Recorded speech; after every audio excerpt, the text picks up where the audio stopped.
하나님의 말씀 보겠습니다. 마태복음 3장 7절부터 12절입니다.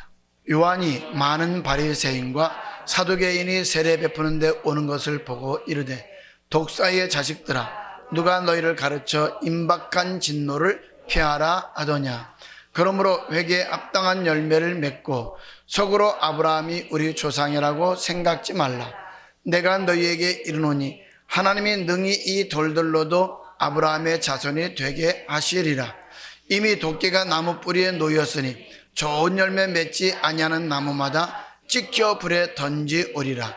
나는 너희로 회개케 하기 위하여 물로 세례를 주거니와 내 뒤에 오시는 이는 나보다 능력이 많으시니 나는 그의 신을 들기도 감당치 못하겠노라. 그는 성령과 불로 너희에게 세례를 주실 것이요 손에 키를 들고 자기의 타작마당을 정하게 하사 알곡은 모아 굳건해 드리고 쭉정이는 꺼지지 않는 불에 태우시리라. 아멘.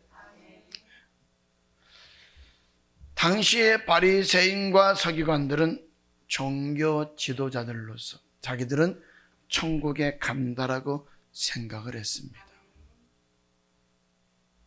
그런데 세례 요한은 회개에 합당한 열매를 맺어야 천국 간다라고 말하고 있다 이 말이에요. 사도 바울은 고린도전서 9장 23절부터 27절에서 내가 천국 복음을 위해서 힘써 달려왔다. 그러나 그것 가지고 천국 가는 것이 아니라 그 천국 복음에 순종하기 위하여서 절제하고 복종할 때에 가는 것이다라고 말하고 있습니다. 천국 복음 안에는 하라는 것과 하지 말라는 것이 있는데 내가 하지 말라는 말씀에는 철저하게 하지 아니하고 절제하고 하라는 것에는 최선을 다해서 복종하는 것, 이것이 내가 복음을 전한 이후에 아버지께 버림받지 않기 위해서라고 그는 고백하고 있다는 것입니다. 그러면서 애굽에서 구원받은 이스라엘 민족이 광야 생활하는 동안에 오늘 아버지의 말씀에 순종하지 아니함으로 인해서 다수가 멸망받았음을 이야기하고 있는 거예요. 그런데 세례 요한의 당시 바리새인과 서기관들은 자기들이 아브라함의 자손이기 때문에 천국 간다라고 생각했다 이 말이에요. 사도 바울도 예수를 만나기 전에는 예수를 이단의 괴수로 여겼습니다. 왜? 아버지의 뜻대로 하지 않으면 다 지옥 간다고 하니까 당시 종교 지도자들이 가르쳤던 말씀과 달랐다는 거예요. 당시에는 종교 지도자들은 절대로 지옥 가지 않는다라고, 다 천국 간다라고 생각했다는 것이죠. 오늘날 우리들의 모습과도 똑같다 이 말입니다. 예수님을 이단이라고 했던 사도 바울은 자기가 지금은 예수님이 전했던 그 말씀을 그대로 전하고 있다라고 말하고 있습니다. 이단에 계수했던 그를 내가 이제 쫓아간다는 거예요. 그 말씀을 나도 쫓아간다는 거예요. 그리고 그 말씀을 그대로 전하고 있다 이 말이에요.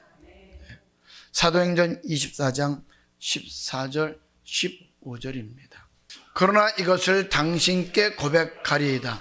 나는 저희가 이단이라 하는 도를 쫓아 조상의 하나님을 섬기고 율법과 및 선지자들의 글에 기록된 것을 다 믿으며 저희의 기다리는 바 하나님께 향한 소망을 나도 가졌으니 곧 의인과 악인의 부활이 있으리라 함이라. 그러면 이단이라고 했던 예수님이 전한 말씀이 뭐냐? 의인과 악인의 부활이 있다는 것이죠. 예수를 나의 구주로 고백하고 신앙생활을 오래 하면서 직분자가 되면 지옥 안 가는 줄 알았는데 아니더라는 거예요. 그래서 이제는 나도 의인과 악인의 부활이 있다는 것을 전할 수밖에 없다 이 말이죠. 그래서 나도 이단이라는 도를 쫓아서 하나님을 섬기고 믿으며 의인과 악인의 부활이 있다는 것을 전한다 이렇게 고백하는 거예요. 종교 지도자라 할지라도, 목사라 할지라도, 장로, 권사, 집사라 할지라도 의인과 악인의 심판이 있다는 것입니다. 그런데 많은 사람들이 심판이 있다는 것을 정확하게 알지 못하고 있다는 데 문제가 있는 것이죠. 사도행전 24장 22절을 보면 벨리스 총독도 어느 누구보다도 이 믿음의 도, 하나님의 도에 대해서 많이 알고 있다라고 합니다. 22절입니다. 벨릭스가 이 도에 관한 것을 더 자세히 아는 고로 연기하여 가로되 천부장 루시아가 내려오거든 너희 일을 처결하리라 하고, 벨릭스가 누구보다도 하나님의 도에 대해서 많이 알고 있는데 자기보다 더 많이 알고 있는 사도 바울의 설교를 듣기 위해서 사도 바울을 자기 집으로 초청을 합니다. 24절 25절입니다. 수일 후에 벨릭스가 그 아내 유대 여자 드루실라와 함께 와서 바울을 불러 그리스도 예수 믿는 도를 듣거늘 바울이 의와 절제와 장차오는 심판을 강론하니 벨릭스가 두려워하여 대답하되 시방은 가라 내가 틈이 있으면 너를 부르리라 하고, 벨릭스가 자기보다도 더 하나님의 도에 대해서 믿음에 대해서 많이 알고 있는 사도 바울을 자기 집에 초청을 해서 그가 하는 말씀을 전해 들었는데 그 말씀을 두려워했다라고 합니다. 그러면 오늘 사도 바울이 전했던 장차올 심판이 무엇입니까? 바로 주님 재림 때에 알곡과 쭉정이를 거르는 심판이죠. 주의 이름으로 선지자 노릇하고 주의 이름으로 귀신을 쫓아내고 주의 이름으로 많은 권능을 행했다 할지라도 아버지의 뜻대로 행하지 아니하면 천국에 들어갈 수 없다는 정도만 알고 있었던 벨릭스 총독이었습니다. 즉 뜻대로 행하는 자는 천국, 뜻대로 행하지 않는 자는 지옥이라는 것까지는 알고 있었는데 의와 절제와 장차 오는 심판에 대해서는 몰랐다는 거예요. 그래서 그 말을 듣고 어떻게 했다고요? 두려워했다라고 말합니다. 장차 올 심판은 주님 재림 때에 알곡과 쭉정이를 고르는 심판이라는 거예요. 그래서 마태복음 7장 21절 이후의 말씀과 요한계시록의 에베소 교회부터 라오디게아 교회에 이르기까지 7교회에서야 하시는 그 심판은 엄청난 차이가 난다는 거예요. 계시록에서 말하고 있는 장차 올 심판은 가장 높은 단계의 말씀이다 이 말이에요. 같은 심판이라도 계시록에서 말하는 심판과 산상수훈에서 말하는 심판은 달랐다는 거예요. 누구나 천국 가는 것이 아니라는 거예요. 다시 말씀드리면 나더러 주여 주 하는 자마다 천국에 다 들어갈 것이 아니요 다만 하늘에 계신 내 아버지의 뜻대로 하는 자라야 들어가리라. 그날에 많은 사람이 나더러 이르되 주여 주여 우리가 주의 이름으로 선지자 노동하며 주의 이름으로 귀신을 쫓아내며 주의 이름으로 많은 권능을 행하지 아니하였나이까 하리니 그때에 내가 저희에게 밝히 말하되 내가 너희를 도무지 알지 못하노라. 불법 행하는 자들은 내게서 떠나가라. 여기까지는 알았어. 그런데 장차 올 심판, 즉 주님이 오실 때에 이기는 자는 천국 가고 지는 자는 지옥 간다는 말씀을 들을 때에 아하 이래서 천국 못 가는데 하면서 두려워했다는 거예요. 자기는 갈 줄 알고 있었는데 그 말을 듣고 나니까 나도 천국 갈 수가 없을지 모르겠다. 천국 못 들어갈 수도 있겠구나. 이런 생각을 했다는 거예요. 그러므로 장차 오는 심판은 주님 재림하실 때 교회 안에서 알곡과 쭉정이를 고르는 심판이라는 것입니다. 이것을 들었을 때에 지금까지 자기가 알고 있었던 것과는 너무나도 달랐다는 거예요. 우리는 이만하면 천국 갈 수 있겠지라고 생각을 하는데 계시록 2장과 3장의 말씀을 들으면 훨씬 높은 단계의 말씀을 들으면 오늘 두려워할 수밖에 없다 이 말입니다. 그래서 벨리스 총독이 그 말씀을 듣고 어떻게 했다고요? 두려워했다는 거예요. 그래서 마태복음 7장 21절로 23절의 말씀과 계시록 2장과 3장의 말씀을 비교해 보면 엄청난 차이가 있음을 알 수가 있다는 것입니다. 한번 볼까요? 마태복음 7장 21절부터 23절입니다. 나더러 주여 주여 하는 자마다 천국에 다 들어갈 것이 아니요 다만 하늘에 계신 내 아버지의 뜻대로 행하는 자라야 들어가리라.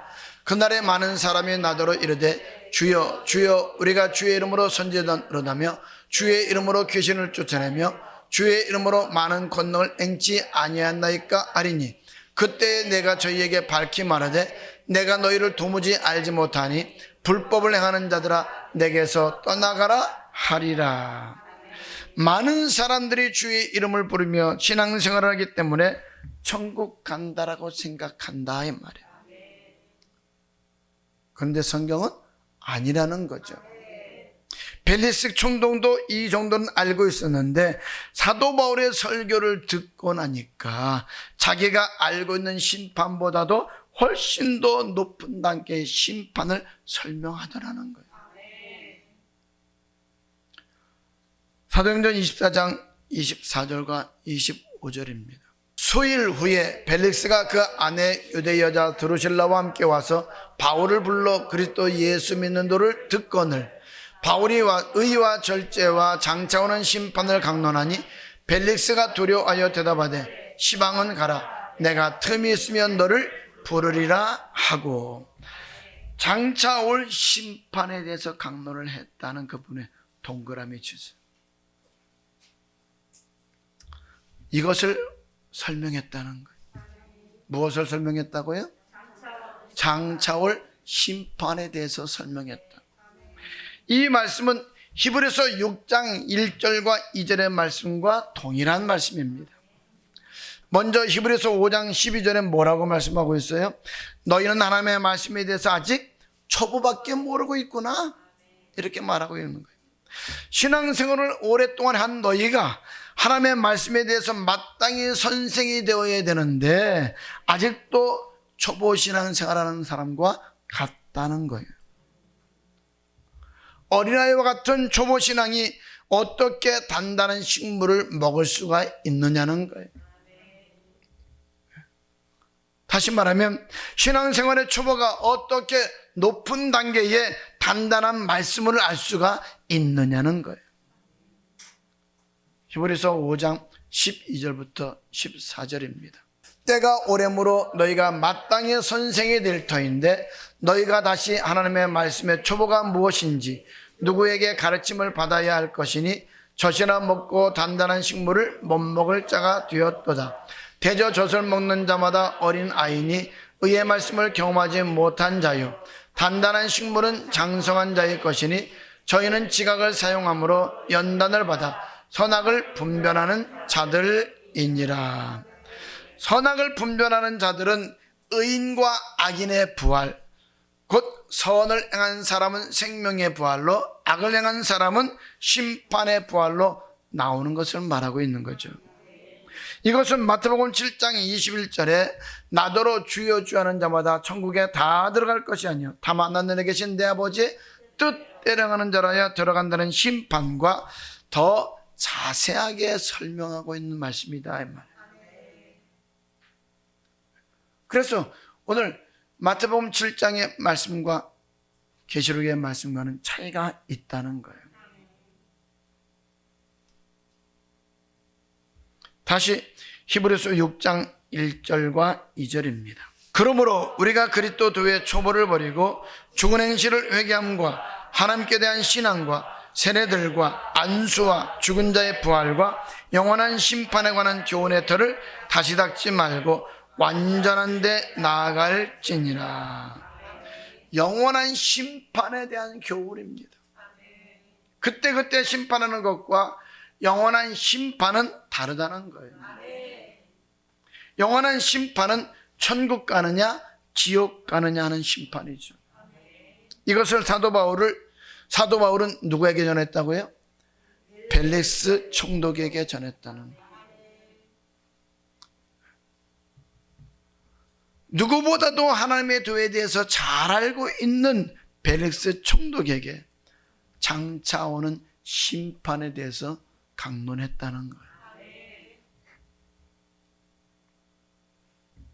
그러면 벨릭스 총독이 아는 것과 사도 바울이 아는 것과 차이가 있다는 거예요? 없다는 거예요? 있다는 거예요. 너무너무 차이가 나더라는 거예요. 그러니까 사도 바울이 전하는 장차 올 심판에 관한 말씀을 드렸을 때에 그가 두려워했다는 거예요. 그래서 마태복음 7장 21절부터 23절에 심판하고 장차 올 영원한 심판은 같은 심판이지만 사도행전 24장 25절의 장차 올 심판은 뜻대로 행하는 것보다 더 깊고 높다는 거예요. 그 말씀이 깊이가. 마태복음 7장의 말씀으로 볼 때는 내가 천국에 갈 수 있다라고 생각을 했는데 사도 바울을 통해서 장차 올 심판에 대해서 듣고 나니까 천국에 들어갈 수 있을까? 두려워했다는 거예요. 그러면 장차 올 심판이 무엇입니까? 그것은 계시록에서 주님이 재림하실 때 행하시는 심판이다 이 말. 요한계시록 1장 1절입니다. 예수 그리스도의 계시라 이는 하나님이 그에게 주사 반드시 속게 될 일을 그 종들에게 보이시려고 그 천사들을 그 종 요한에게 보내어 지시하신 것이라. 반드시 속게 될 일을 그 종들에게 보이시려고 요한에게 지시하신 것이라고 합니다. 그 속게 될 일이 뭐예요? 7절의 말씀입니다. 볼지어다 구름을 타고 오시리라. 각인의 눈이 그를 보겠고 그를 찌른 자들도 볼 터이요 땅에 있는 모든 족속이 그를 인하여 애곡하리니 그러하리라. 아멘. 예수님께서 구름 타고 오시는 일을 가리켜서 속히 될 일이라고 합니다. 그러면 구름을 타고 오시는 목적이 뭐예요? 그것은 영원한 심판을 하기 위해서 오신다는 거예요. 뭐 하기 위해서요? 영원한 심판을 하기 위해서. 그래서 땅에 버려둔 사람은 애곡하고 들림받은 사람은 하나님의 나라에 들어간다는 것입니다. 다시 7절입니다. 볼지어다 구름을 타고 오시리라. 각인의 눈이 그를 보겠고 그를 찌른 자들도 볼 터이요 땅에 있는 모든 족속이 그를 인하여 애곡하리니 그러하리라. 아멘. 주님께서 구름 타고 오실 때에 땅에 버려둔 사람들은 애곡한다는 거예요.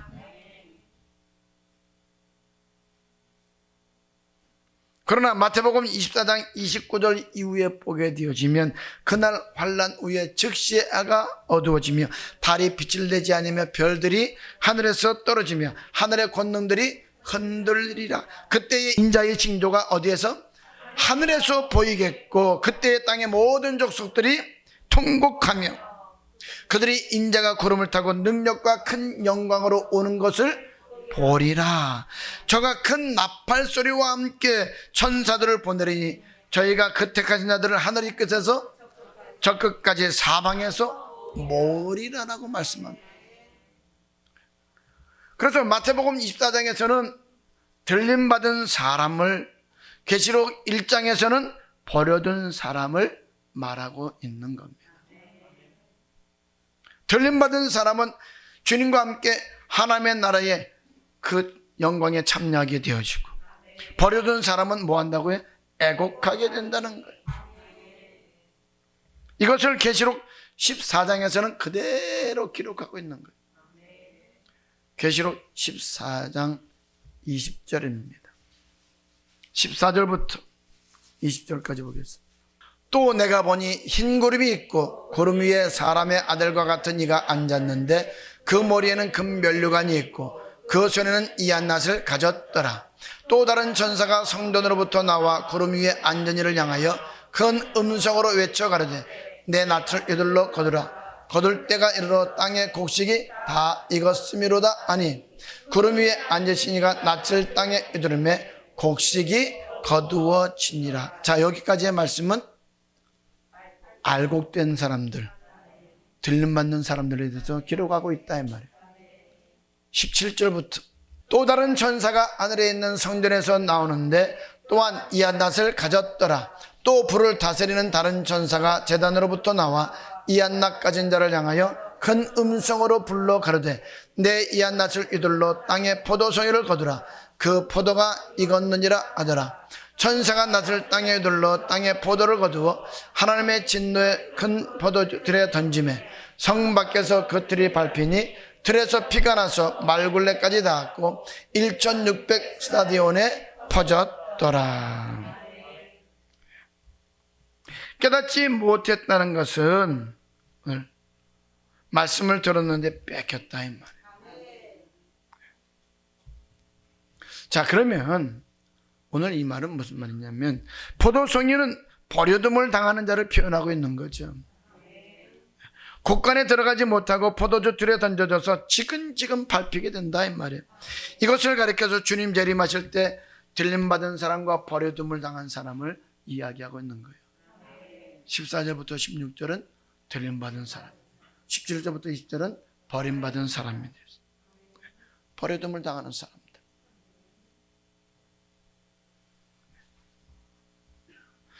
마태복음 24장 36절부터 41절까지도 이 사건에 대해서 기록하고 있는 내용이죠. 한번 볼까요? 마태복음 24장 36절부터 41절. 그러나 그날과 그때는 아무도 모르나니 하늘의 천사들도 아들도 모르고 오직 아버지만 아시느니라. 노아의 때와 같이 인자의 임함도 그러하리라. 홍수전에 노아가 방주에 들어가는 날까지 사람들이 먹고 마시고 장가들고 시집가고 있으면서 홍수가 나서 저희를 다 멸하기까지 깨닫지 못하였으니 인자의 임함도 이와 같으니라. 깨닫지 못했다는 게 뭐라고요? 말씀을 빼앗겼다 이 말이에요. 믿지 않았다 이 말이에요. 마태복음 13장에 씨 뿌리는 비유에 대해서 기록하고 있는 말씀인데 11절부터 13절을 보게 되어지면 들어도 듣지 못하며 깨닫지 못한다라고 이렇게 말하고 있어요. 한번 볼까요? 11절부터 13절입니다. 대답하여 가라사대 천국의 비밀을 아는 것이 너희에게는 허락되었으나 저희에게는 아니 되었나니 무릇 있는 자는 받아 넉넉하게 되되 무릇 없는 자는 그 있는 것도 빼앗기리라. 그러므로 내가 저희에게 비유로 말하기는 저희가 보아도 보지 못하며 들어도 듣지 못하며 깨닫지 못함이니라. 들어도 듣지 못하고 깨닫지 못함이다라고 말합니다. 말씀을 듣긴 들었는데 안 믿어진다는 거예요. 그러면 들었는데 왜 안 믿어질까? 18절 19절입니다. 그런즉 씨 뿌리는 비유를 들으라. 아무나 천국 말씀을 듣고 깨닫지 못할 때는 악한 자가 와서 그 마음에 뿌리운 것을 빼앗나니 이는 곧 길가에 뿌리운 자요. 말씀을 들었는데 마귀에게 그 말씀을 빼앗겼다는 거예요. 그래서 깨닫지 못하는 거예요. 듣지 않은 것이 아니다 이 말이에요. 듣긴 들었는데 뭐 했다고요? 빼앗겼다고요. 마귀에게 미혹을 당했다는 거예요. 같은 씨 뿌리는 비유를 말하는데 누가복음입니다. 18장, 누가복음 8장 11절 12절입니다. 이 비유는 이러하니라. 씨는 하나님의 말씀이요 길가에 있다는 것은 말씀을 들은 자니 이에 마귀가 와서 그들로 믿어 구원을 얻지 못하게 하려고 말씀을 그 마음에서 빼앗는 것이요. 마태복음에서는 악한 자라고 그랬는데 여기 보니까 뭐라고 그래요? 마귀라고. 악한 자가 마귀라고 말하고 있다 이 말이에요. 그러면 왜 빼앗았어요? 믿어 구원을 얻지 못하게 하려고, 순종하지 못하게 하려고, 다시 말하면 천국에 들어가지 못하게 하려고 빼앗았다는 거예요. 내가 막 그 말씀을 들었는데 이해가 안 된다 이 말이 아니고, 말씀을 들었고 믿었는데 마귀로부터 미혹을 당했기 때문에 그렇게 하지 않는다 할지라도, 순종하지 않는다 할지라도 오늘 천국 갈 수 있다라고 생각하게 만든다는 거예요. 내가 주의 종인데, 내가 종교 지도자인데, 내가 교회 개천 멤버인데, 내가 직분자인데, 내가 선교도 많이 하고 11조도 많이 하고 내가 많은 사람을 전도를 했는데 내가 지옥 가? 아니라는 거예요.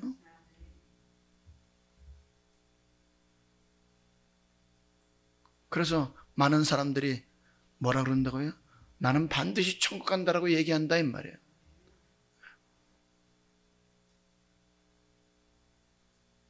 여러분, 교회 안에 있는 사람들에게 여러분 천국 갑니까? 그러면 뭐라 그런다고요?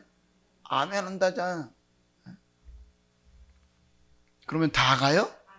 아니라는 거예요. 성경은 미혹당하면 분명히 지옥 간다라고 말씀하고 있어요. 그래서 마태복음 13장에서는 악한 자가 어떻게 했다고요? 가라지를 덧뿌리고 갔다고 그랬어요.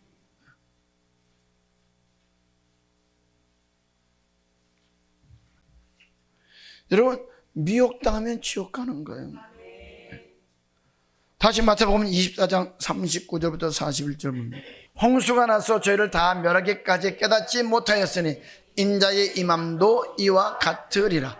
그때에 두 사람이 밭에 있음에 하나는 데려감을 당하고 하나는 버려둠을 당할 것이요, 두 여자가 매를 갈고 있음에 하나는 데려감을 당하고 하나는 버려둠을 당할 것이니라. 그러면 세례 요한의 설교가 왜 중요하냐?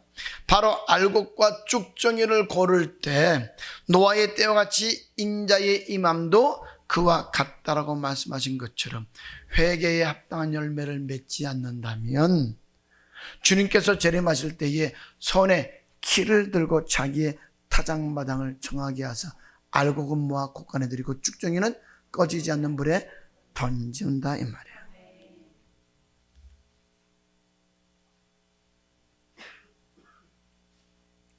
세례요한의 설교 내용이 그거잖아요. 마태복음 3장 11절 12절입니다. 나는 너희로 회개케 하기 위하여 물로 세례를 주거니와 내 뒤에 오시는 이는 나보다 능력이 많으시니 나는 그의 신을 들기도 감당치 못하겠노라. 그는 성령과 불로 너희에게 세례를 줄 것이요, 너네 키를 들고 자기의 타작마당을 정하게 하사 알곡은 모아 곳간에 들이고 쭉정이는 꺼지지 않는 불에 태우시리라. 손에 키를 들고 자기의 타작마당을 정하게 한다고 합니다. 누구의 타작마당이요? 자기의 타작마당. 성경을 보면 자기의 타작마당에다가 뭘 세워요? 교회를 세우죠. 성전을 세우죠. 성전에는 예수 믿는 사람들이 있다 이 말이에요. 예수 믿는 사람에게 천국 말씀을 들려주죠. 그런데 주님께서 재림하실 때에 자기 타작마당에서, 곧 교회 안에서 알곡은 모아 곳간에 들이고 쭉정이는 꺼지지 않는 불에 던진다라고 말씀하고 있어요. 그러면 무엇 가지고 구별한다고요? 마태복음 3장에서는 키를 가지고, 키.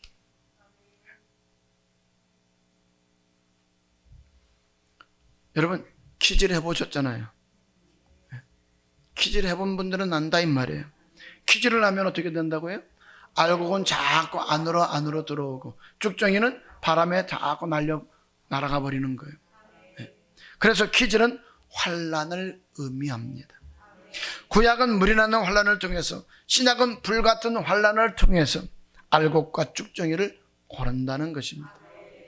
그러니까 나더러 주여 주여 하는 자마다 천국에 다 들어갈 것이 아니요 다만 하늘에 계신 내 아버지의 뜻대로 가는 자라 들어가라 말씀하신 것처럼 나는 천국에 들어갔겠지라고 생각을 하다가 뜻대로 가는 것이 무엇인가를 다 설명한 것이 주님 재림하실 때에 계시록에 있는 에베소 교회부터 라오디가 교회까지의 말씀이다 이 말. 그래서 사도 바울이 벨릭스 총독에게 이 말씀을 가르치니까 그가 두려워할 수밖에 없었다는 거예요. 왜? 벨릭스 총독은 자기는 불법을 행하지 아니하고 천국 간다라고 생각을 하고 있었는데 사도 바울의 말씀을 들어보니까 아하, 나도 이렇게 하다가는 천국 못 갈 수 있겠네 라고 하면서 두려워했다는 거예요. 시방은 그래서 가라, 다음에 또 부를게. 왜? 지금 두려웠다는 거예요. 두려웠다. 그래서 히브리서 4장 1절에 뭐라고 말씀하고 있어요? 그러므로 우리도 두려워할지니 그의 안식에 들어갈 약속에 남아있을지라도 너희 중에 혹 미치지 못할 자가 있을까 함이라. 이 말씀과 똑같은 말씀이죠. 빌립보서 2장 12절에도 보면 그러므로 나의 사랑하는 자들아 너희가 나 있을 때뿐 아니라 더욱 지금 나 없을 때에도 항상 어떻게? 복종하여 두렵고 떨림으로 너희 구원을 이루라라고 이렇게 말씀하는 거예요. 많은 사람들이 이 정도면 천국 가겠지, 이 정도면 천국 가겠지라고 생각을 하다가 말씀을 통해서 그날의 알곡과 쭉정이를 고르는 날에 이런 사람은 천국 가고 이런 사람은 지옥 간다라고 말씀을 주면 두려워하지 않을 사람이 어디 있겠느냐 이 말이에요. 그런데 세례 요한이나 주님이나 제자들이나 사도 바울도 한결같이 심판을 어디에다가 포커스를 맞췄다고요? 주님 재림때에다가, 요한계시록의 말씀에다가 초점을 두었다는 거예요. 다시 마태복음 3장 12절을 보겠습니다. 손에 키를 들고 자기의 타작마당을 정하게 하사 알곡은 모아 곳간에 들이고 쭉정이는 꺼지지 않는 불에 태우시리라. 여기 손에 키를 들고 자기의 타작마당이라고 했잖아요.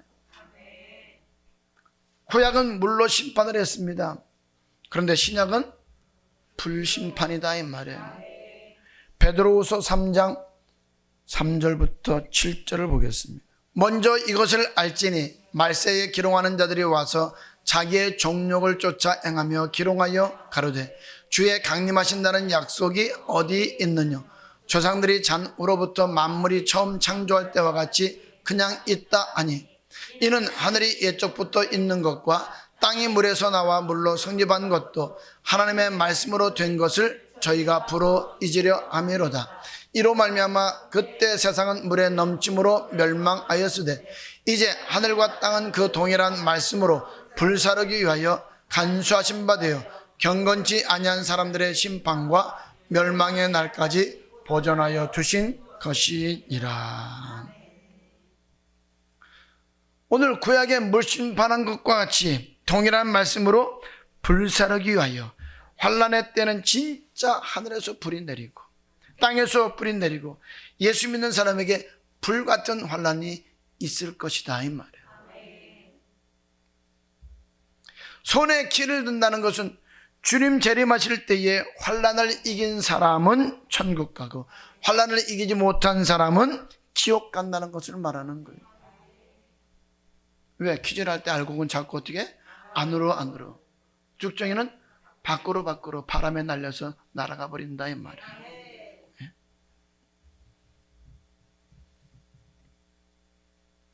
데살로니가 후서 1장 3절 4절 5절입니다.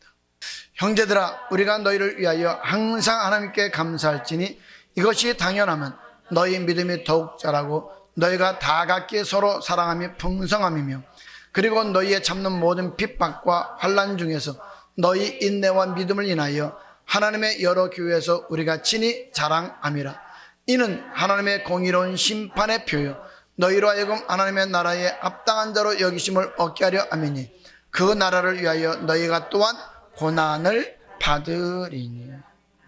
핍박과 환난 중에서 인내의 믿음을 가져야 할 이유는 공의나연 심판의 표이기 때문입니다.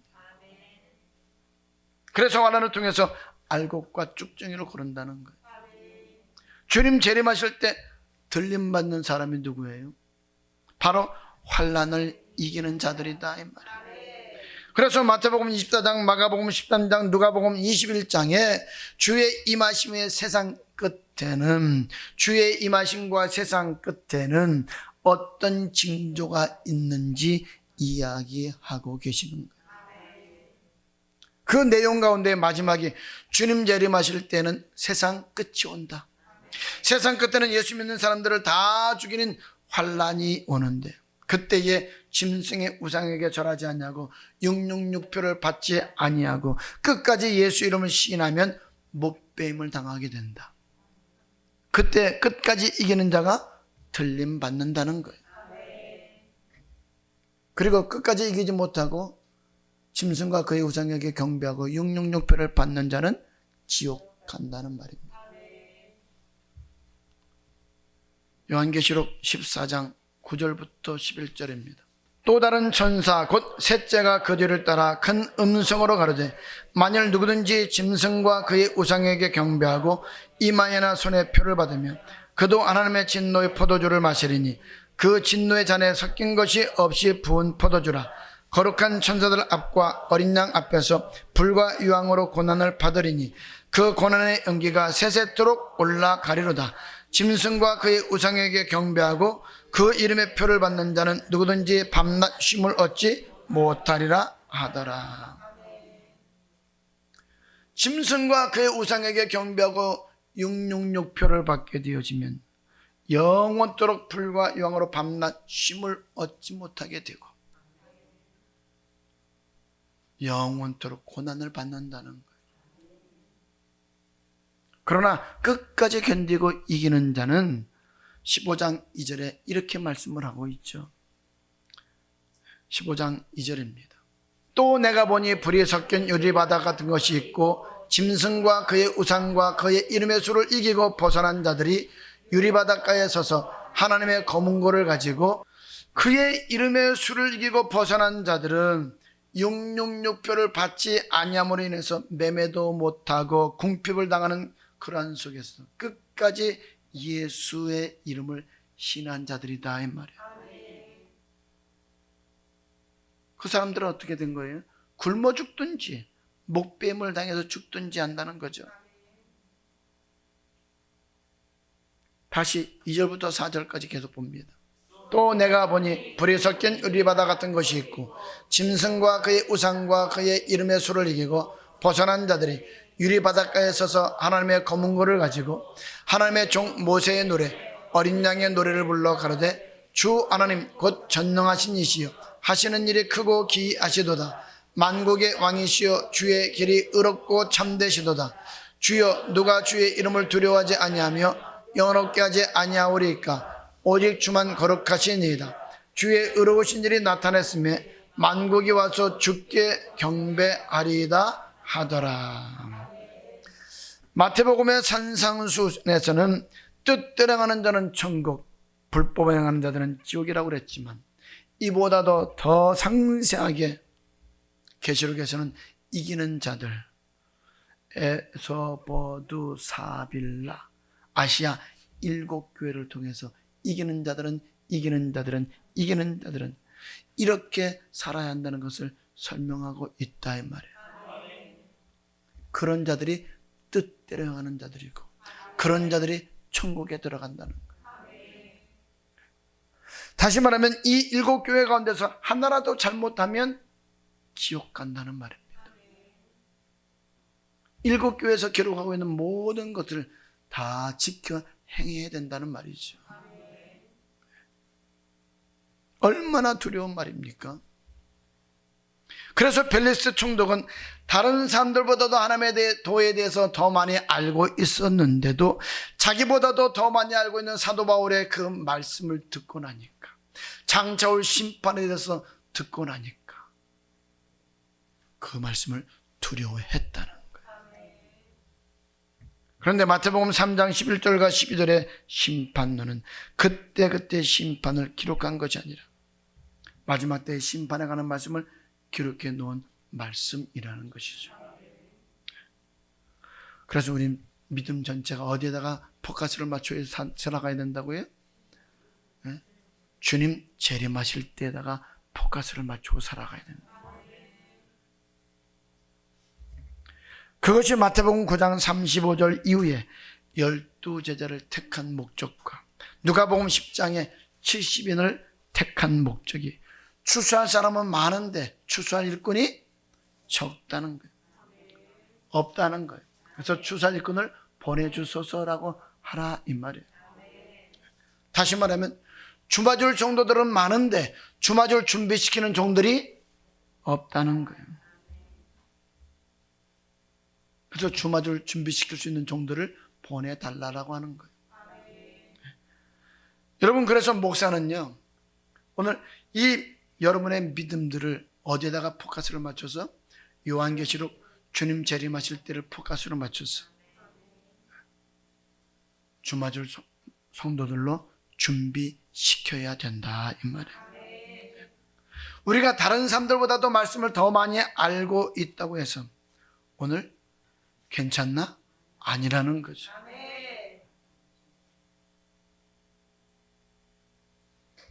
오늘은 우리는 말씀을 들으면 들을수록 두려워할 수밖에 없다 이 말이에요. 다시 마태복음 3장 11절과 12절을 보겠습니다. 나는 너희로 회개케 하기 위하여 물로 세례를 주거니와 내 뒤에 오시는 이는 나보다 능력이 많으시니 나는 그의 신을 들기도 감당치 못하겠노라. 그는 성령과 불로 너희에게 세례를 주실 것이요 손에 기를 들고 자기의 타작마당을 정하게 하사 알곡은 모아 국간에 드리고 쭉정이는 꺼지지 않는 불에 태우시리라. 알곡과 쭉정이는 주님 재림 때에 고른다 이 말이에요. 그래서 계시록 14장에서 알곡은 모아 국간에 드리고 쭉정이는 포도주철에 집어넣어서 지끈지끈 질밟는다라고 말씀하고 있는 거예요. 그런데 곡식을 계시록 15장 2절에서는 예수 믿으면 며칠든지 다 죽이는 환난 때에 그 짐승과 그의 우상에게 절하지 않냐고 666표를 받지 않냐고 이긴 자들이라고 말씀을 하고 있고, 쭉정이는 계시록 14장 9절부터 11절에서 짐승과 그의 우상에게 경배하고 이마에나 그 손에 666표를 받은 자로서 진노의 포도주에 던져져서 불과 유황으로 밤낮 쉬지 못하는 고난을 받는다라고 말씀하고 있는 것입니다. 즉 들림받은 자와 버려둠을 당하는 자를 말하고 있다 이 말이에요. 마태복음 13장 30절 보고 마치겠습니다. 둘 다 추수 때까지 함께 자라게 두어라. 추수 때에 내가 추수꾼들에게 말하기를 가라지는 먼저 거두어 불사르게 단으로 묶고 곡식은 모아 내 곡간에 넣으라 하리라. 알곡과 쭉정이 맞죠? 여기서는 곡식과 가라지로 표현을 하고 있습니다. 동일한 말입니다. 주님이 재림할 때 추수꾼들에게 가라지는 먼저 거두어서 불사르게 하고 곡식은 모아 곡간에 넣으라고 한다 이 말이에요. 알곡은 들림받는 자를 말하고 쭉정이는 버려두는 자를 말합니다. 알곡은 이기는 자를 말하고 쭉정이는 지는 자를 말한다 이 말이에요. 마음에 잘 새겨서 끝까지 이기는 자 될 수 있기를 주님의 이름으로 축복합니다.